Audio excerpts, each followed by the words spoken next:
the semi. All right. So, casting game 3 of Dime and Archaic. Yeah.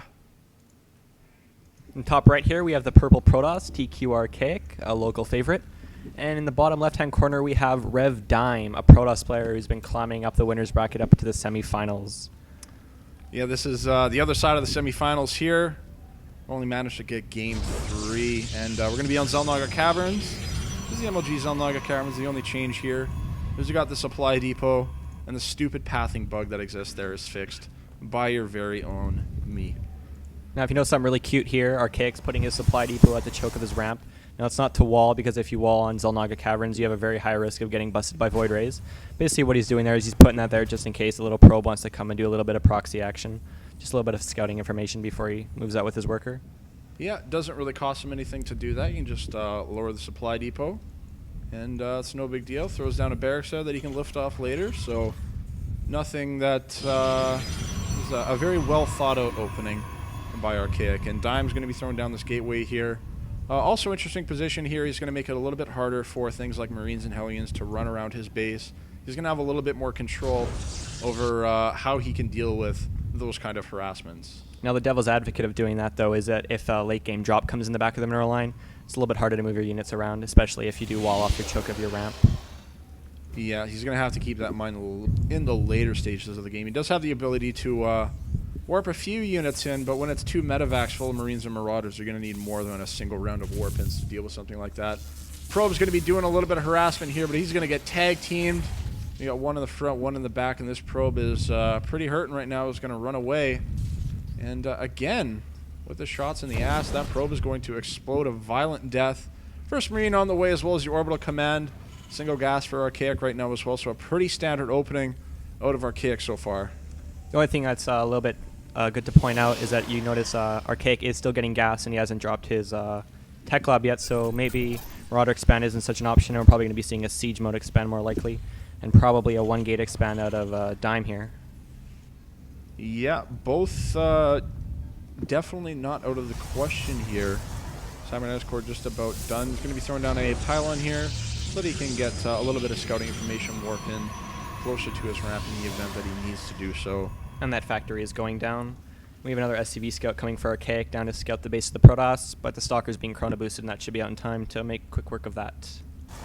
Yeah, this SCV is going to be able to walk right in, but not quickly checking for a Nexus down at the natural expansion, and he's just going to see what's going on. Stalker's going to let him walk a little bit too far by, and this SCV is going to be able to see pretty much all of the buildings here. Second gateway is on the way, so it isn't quite going to be a 1-gate expand yet, but more likely a 2-gate robo expand. And a 3rd gate. Oh, there you go. Getting trolled. Important thing of that scouting, though, is he was looking to see if the second gas of the Protoss was taken, and that second gateway was canceled. So maybe I am right. Ooh. So we're going to probably see a Interesting 2-gate decision. expansion out of the Protoss. And we are seeing siege mode coming up, so probably, again, siege mode expand while the Nexus goes down for the Protoss. Yeah, just waiting for the supply depot to finish before he starts up what I would expect would be a few more Marines and a siege tank here. He's going to be starting that expansion command center as well. And Dime going to try to do a little bit of Stalker pressure here, taking a few pot shots at some of those Marines, not letting a Stalker take too much damage there, as he will be able to regenerate the majority of those shields there. First siege tank is on the way. Siege mode at about 60%, and the command center at about 30 here. So we have that second gas for the Protoss going down, and like you said, the siege mode's about done, so we're going to be seeing an expansion coming up pretty soon with 1 siege tank. Probably followed up by a lot of turtling, and we'll wait for the Protoss to take control of the game from there.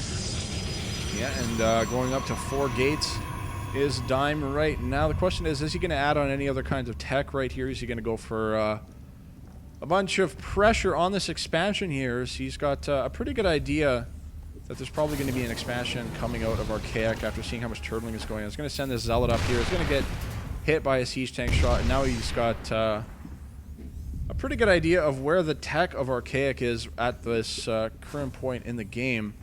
And he's just going to be sending some probes down to his natural expansion. So he's going to have that expansion up and running reasonably earlier than Archaic is. Question is Archaic going to move down immediately? No, he's going to be building the orbital command in his base.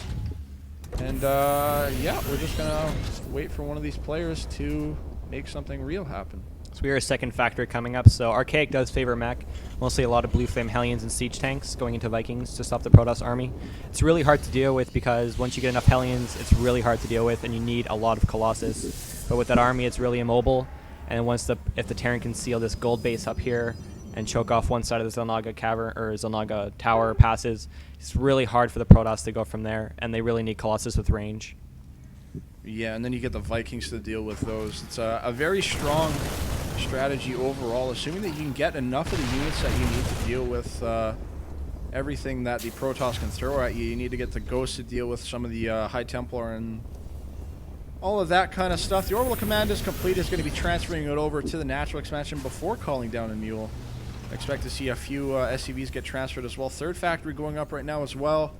And is just pumping out some Hellions as well as getting the Blue Flame Hellion upgrade right now. Still no starports, so not quite going to see a drop just yet. Something really cute to see is what's been happening a lot on the Korean server, and that's going Ghost Mech. And that's basically a siege tank with Blue Flame Hellions, Vikings, and Ghosts. It's very, very intense, and it allows for the Terran, excuse me, to slow push across the map. And should the Protoss get the Death Ball with Colossus and High Templar, the storm or the EMP from the Ghost and the slow pushing of the mech really allows the Terran to take his half of the map, and then becomes a method of starving out the Protoss and doing that slow push to victory. Yeah, so Dime's got an Immortal out on the field right now, but at the moment Archaic is completely focused on pumping out enough Hellions to deal with this Gateway army, which does consist of quite a few Zealots here. The Blue Flame Hellions are going to be able to make short work of that. But again, with only 2 siege tanks here and the bunkers not in the best possible position, could be in a little bit of trouble here. He does have a pretty good spread on these 2 siege tanks, so it's going to be reasonably hard for Dime to do a ton of damage here, but he does have a pretty sizable army. Blue Flame Hellions are going to be going out the other side, and there's no defensive units at home. Meanwhile, Dime is going to be going all the way around to the back, completely circumventing the static defenses that Archaic has set up. And Archaic is going to think about turning these Hellions around, but as soon as he sees that Dime is going to be sending these units back, he's trying to pick a direction. Was thinking about going through Tasteless Secret Hallway, but instead is going to go right through the front, and these probes are going to get toasty. Now we saw the warp engine from the Protoss to kill the scouting barracks, and now we see Archaic's trademark Blue Flame Hellion harass. It's just doing a lot of damage, and we're checking the units. And we have 33 probes against 39 SCVs, so nice little work relief for the Terran. But he's going to throw these Hellions away. And probably he's trying to get his army up and throw down some second gases here. He's floating about 1k minerals, so we're probably going to be expecting a third coming up really soon. And the Terran's goal is going to be try to secure that gold base and siege line around so he can start choking down the Protoss. Yeah, and it looks like Dime is thinking about taking a risk here and going for a really early third expansion. He's well aware of the fact that Archaic is in a pretty defensive position. 4 more Hellions making their way across the map. But unless they go through the secret hallway, they will be met by the army of Dime. They will be going through that secret hallway, so they will be able to get into this natural expansion. The question is, will they get in there before all these cannons are complete? And it does not look like they will be able to do so. He's going to have to try to find a few blind spots, or he will just turn around or sacrifice these entirely in favor of trying to secure an economic advantage here. And Hellions are going to get a few more probe kills. That's really only going to keep Dime in the same economic position he was after that last harass, which is still going to put Archaic in the advantageous position. But with this gold expansion on the way, if Dime is able to stay in the game, then he's going to be able to get pretty far ahead pretty quickly. But it's important to note that Archaic does have the third expansion of his own under construction right now. So now we can expect to see again the Terran getting ready to secure that gold expansion.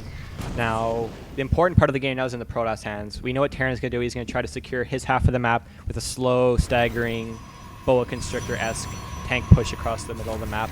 And it's really up to Protoss to either take another expansion right away, because he knows the Terran's going to be expanding, because he sees that with his observer. And it's going to be really interesting to see what he's going to try to do from there. And Archaic has scouted out this gold expansion. He's going to find a few Zealots and a few probes here. He's going to get a few pot shots, taking out those probes there, but nice job of the force fields to get one of the Hellions stuck in there. He's going to get a relatively free kill there. So we see plus on weapons coming up for the Protoss, and we still have 0-0 for the Terran. Now he's unsheathed his tanks, and he's going to make a slow push right away. He's got to be careful with these Stalkers so they don't get pinched in the back here. But he is pushing straight across the map, which wasn't what I was expecting. I was expecting more of him to try to secure his section of the watchtower. But now that I think he sees that he does see the gold expansion for the Protoss. And you can see a two-pronged attack. The Stalkers coming in from the back. The siege tanks are not quite in siege mode just yet. The army in the front right now is doing a pretty hefty amount of damage, but the Stalkers are going to be able to close the distance, and this attack by Archaic is being completely shut down. We see the Hellions coming into the gold base and killing a lot of the probes. But the important thing was is that Archaic lost that really expensive, hard-to-remake tank army. And so now the game looks pretty good for Protoss as long as he keeps saving copies of upgrades and doesn't sacrifice his army anytime soon. But we do see a couple more Bluefin Hellions going into the main, and there's no cannons there or any into defense, so we're going to see how many kills these Hellions are going to get.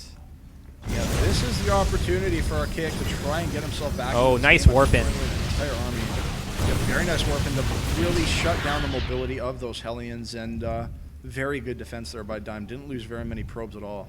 Now you can tell one important thing that's been happening since the game is now Archaic's being forced to take his blue expansion rather than the gold to match that of the Protoss, and that's simply because he was almost kind of greedy and impatient and pushed straight across the map and allowed the Protoss to just destroy his entire army, and you can't really afford to do that when you have a mech army. You just can't. You have to be slow, you have to be methodical about it, and you have to be willing to be patient and take the game slowly. And he didn't do that, and now he's being punished for it, and the game is on the way of falling out of his hands. He hasn't started any kind of armory upgrades. There's no switch into Ghosts, which is probably going to be happening fairly soon, because the Templar is going to be needed from the third base of the Protoss, to shut down any other army that the Terran can come up with. Now we do see Archaic floating quite a little bit of money here, 1,200 minerals and 740 gas. And it's important to know he's starting to throw down some extra production facilities, but there still are no armories to show, and he's starting to mine out of his main, so that third expansion is going to be really important for him to try to secure. And we might see... I was really looking forward to see Hellions take down an Immortal, but couldn't quite do it. Immortal's going to take about 70 damage off of his actual hit points, and these Hellions just trying to find a way in to do a little bit of harass. He's going to go check for an expansion down here on the low ground. Could throw down a scan and attack some of these probes from the low ground. You can see the fire kind of going through some of the ground there. And he'll get 2 or 3 kills there, and then go head first into the main army of Dime, who's making his way across the map right now. And we might see an engagement. Really needs to be in position for this attack. Tanks are sieged. Oh, he's going to be careful. He doesn't lose that command center. We're going to see nice blink micro from the Protoss, but the Hellions just aren't doing enough damage to these armored units, and the siege tanks are going to hold out for so long, and we are going to be seeing a GG here from the Terran. Yeah, the blink in, close some of the distance. He's going to be able to take down all of those siege tanks, and that is going to be it. Dime is going to take the game.